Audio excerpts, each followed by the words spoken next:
Hi there. Welcome to another little mini episode of MacGyver's Workshop here as we progress on with our home building project. It's been a while since I posted anything because we've had to really work hard to get the house dried in before the typically nasty rainy weather hits for the winter. And as a matter of fact, today we're going to start probably about, according to the Weather Channel, about a 10-plus day run where there's better than a 50% chance of rain every day. So, with our wood decking on the flooring and all that, we wanted to get it protected. So, the last video pictures you saw us putting the trusses up and the roof decking, and we put some tarp down on the roof, but if I were to do it again, I'd have all my underlayment ready, and but sadly the way time worked out, we didn't, even if we did have the underlayment, we wouldn't have been able to get it up in time. So at least we got the tarp up there, something we could throw up, and of course the wind blew it to shreds, but that's all right. But anyway, I'll give you the grand tour here of the inside of the house. As you notice, it's a little dark. I've got a big halogen light back here lighting things up. I'm using that instead of the metal halide because the metal halide makes this camera look like a night vision cam all the time. So anyway, we'll take a walk around and see what progress we've made. And I've got some still pictures I'll cycle through for the outside of the house.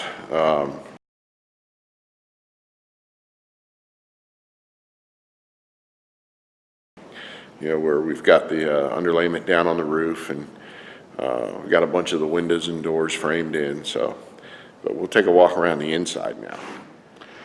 Okay, so it's a little dark in here. My camera's going to go into its kind of night mode, so it's going to be a little grainy.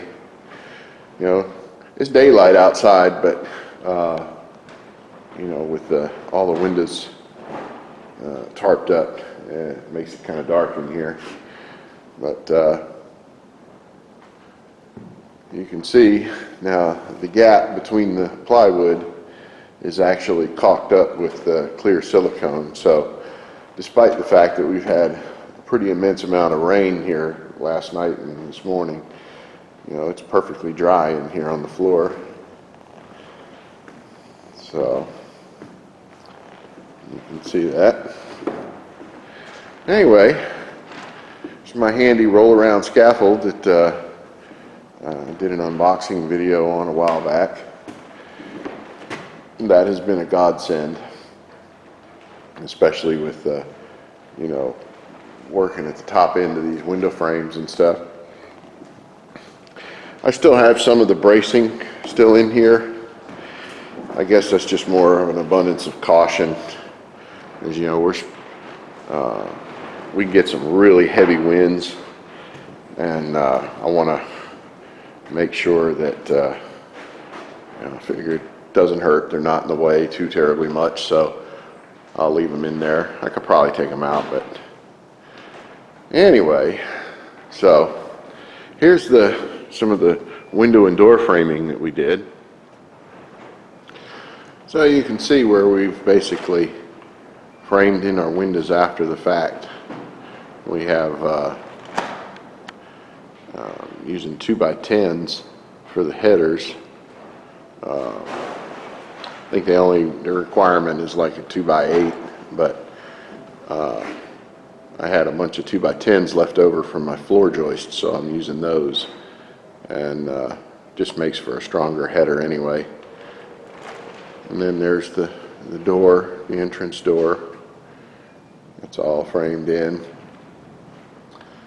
And then the other two windows here, and I have them symmetrically spaced on the front of the house so that the front of the house has an appealing look to it.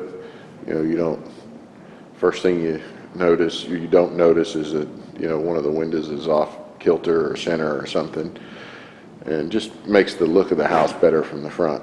And in the design, it works good because, that one window there will be in the master bedroom. This will be in this one, and that one will be in the living room. And that one will be in the laundry/utility room. So it all works out with the design. And of course, it took us a while to put the design together because, you run into all these things and you want to account for them. And then on the other side here, I'm going to have to work around the light here a bit. There we go. And this is going to be the back door. That's going to be a French door, double width door. And with that, since I'm spanning a wider space, I've used a 2x12 for the header. So, and then there's that window there. That'll be to the one side of the door, and that'll be in the living room / great, room area. And then there'll be another window equally spaced off of the other side of the door, which I haven't done yet.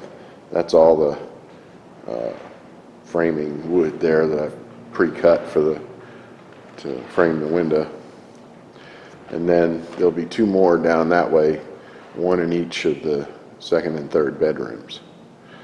So then this wall over here is pretty much on, it faces where all of the nasty wind and cold comes from in the wintertime. So we purposely left that with no points of infiltration, no windows, no doors or anything like that. And it works out well in the design of the house. So,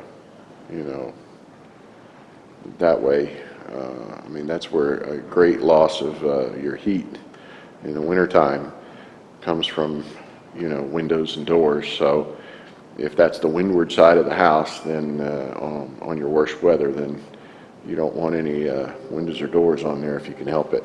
So that's how we're doing that. And then, of course, like I said, this is, we haven't framed anything inside yet. And there's a lot of the wood for the interior framing, inside and out of the weather. So there you have it. And then I guess I should cover this here. This is of course, these are the roof trusses. And these are what's called attic trusses. So it's kind of hard to see, but the middle section here, about 12 feet from there to there, is wide open inside there.